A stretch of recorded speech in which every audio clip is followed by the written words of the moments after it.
Niteka n'umunezero ntangere vyo gusubira kubana namwe, ndabahaye mwiriwe canke mwaramutse bivanye n'aho mutumbeye, mwe mudahengeshanya kudukurikirana mwerereye ku mugabane w'Abanyamerika, ku mugabane wa Aziya, ku mugabane w'Abanyaburaya, abari ngaha muri Afurika, mu bihugu vy'ibibanyi, mu buraruko mu Rwanda, mu buseruko muri Tanzania, mu burengero muri Kongo, abari ngaha mu gihugu cacu c'Uburundi, intara, amakomine, imitumba, ubucimbiri, imisozi bigiye bitandukanye, bivanye n'aho buri umwe wese adukurikirana aherereye.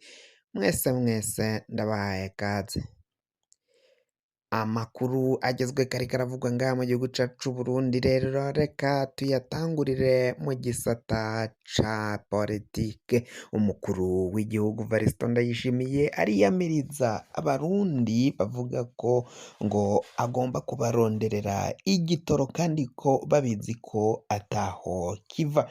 Yongeye kubisubiramwo kandi avuga ko umurundi azofata ariko arasega kandi yaramubwiye ko agomba gukora akiteza imbere, uwo bazobivavanura bazohava bavyumva ukundi.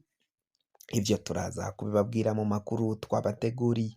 Naho kandi muri politike nk'uko muhejeje kuvyumviriza, umutama Agathon Rwasa biraboneka ko ageramiwe cane n'ubutegetsi bwa CNDD FDD, naho hari vyinshi yifuza gushikako, yipfuza gukorera abarundi nabo bakabona ko ata wundi muntu ashobora kuvana igihugu cacu mu manga catawemwo n'umugambwe CNDD FDD, umugambwe uri ku butegetsi, bakabona ko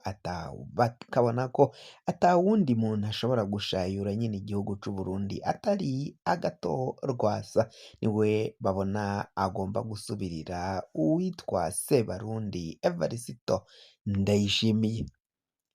Abasirikari baheraniwe amafaranga yabo bakoreye ubwo baja mu butumwa bwo kugarukana amahoro mu gihugu ca Somalia, baravuga ko basaba inama nshingamateka na nkenguzamateka kubavuganira bakababariza ikibazo cabo c'amahera yabo baheraniwe n'ubutegetsi.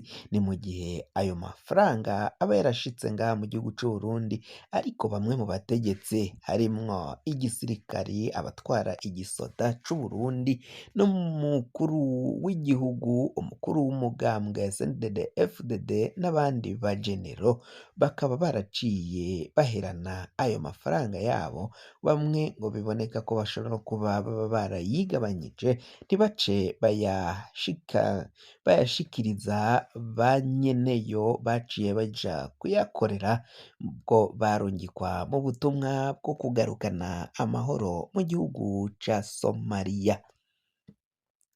Ivyo navyo twabibateguriye muri ano makuru, mukaza kuvyumviriza. Ido n'ido ry'aya makuru ni mu kanya isase, ntuzucikwe, ntuzutangwe, sangwe kaze.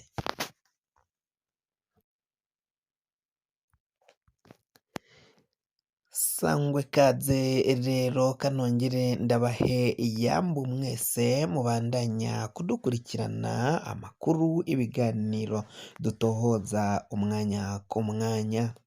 Kuri ubu ngubu haravugwa ibintu bikomakomeye cane ngaha mu gihugu cacu c'Uburundi, aho hariko haravugwa rero ukungene hari abashingamateka bariko barahamagarirwa kuja kuvuganira abasoda b'Uburundi barungitswe mu gihugu kibanyi, mu gihugu murantunga, mu gihugu ca Somalia. Ntago ari igihugu kibanyi c'Uburundi kuko hacamwo ibihugu vyinshi, ariko kiri mu buseruko bwa Afurika, aho rero kuri ubu ngubu abo basoda bariko barasaba igihugu cacu c'Uburundi, bagasaba inama nshingamateka na nkenguzamateka ko boja bakinjira muri ico kibazo bakagishikana mu nama nshingamateka kugira ngo ikigeko yishuze amahera abo basoda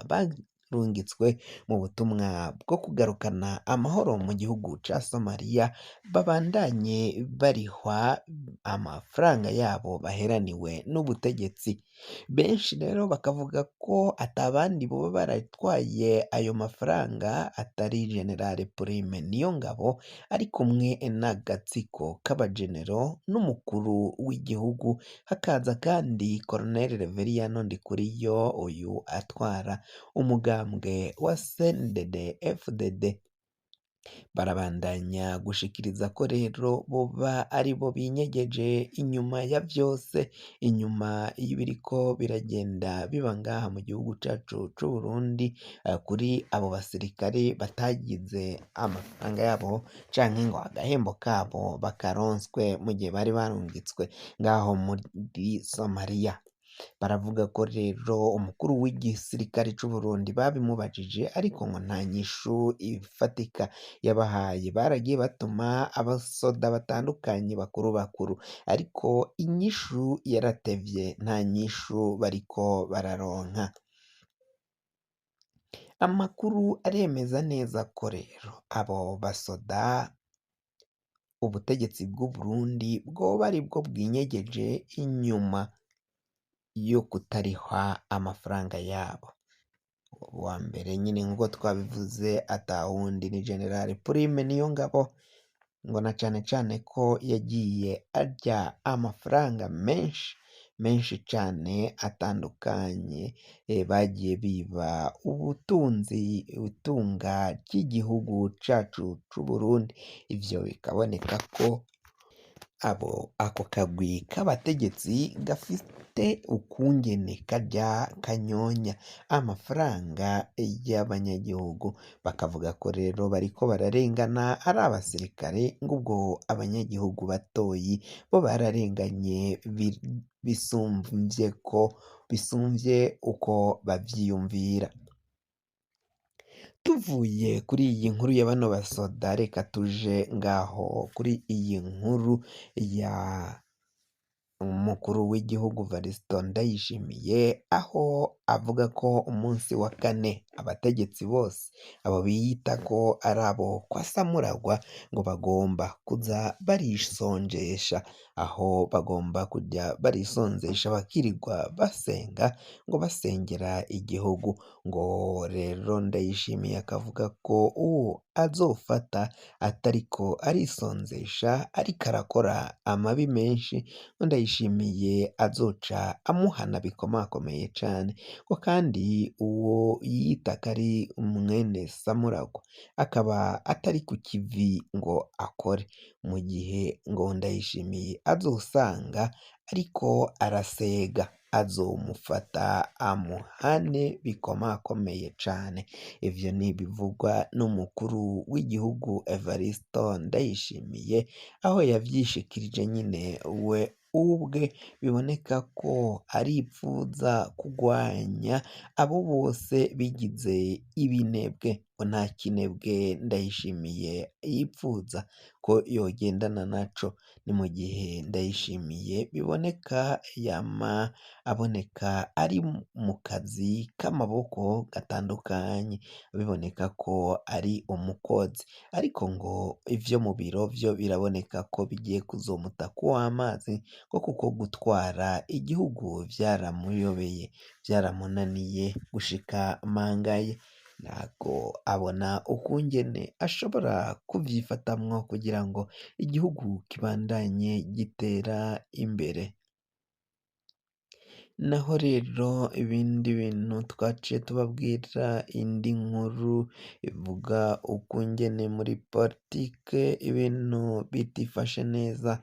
Agathon Rwasa arageramiwe cane muri politike y'Uburundi, ni nkuko bari benshi bariko baragenda babivuga. Barabona ko umwanya n'umwanya ashobora kuhava afise ingorane, umwanya n'umwanya bamwivugana bakamukura muri kino gihugu, na cane cane ko ngo babona abanyagihugu bavuga ko atawundi muntu babona yosubirira Ndayishimiye, ko ari Agathon Rwasa agomba kuja muri kija kibanza kugira ngo abandanye akora ku neza y'abanyagihugu kandi akorera abanyagihugu b'u Burundi muri rusange.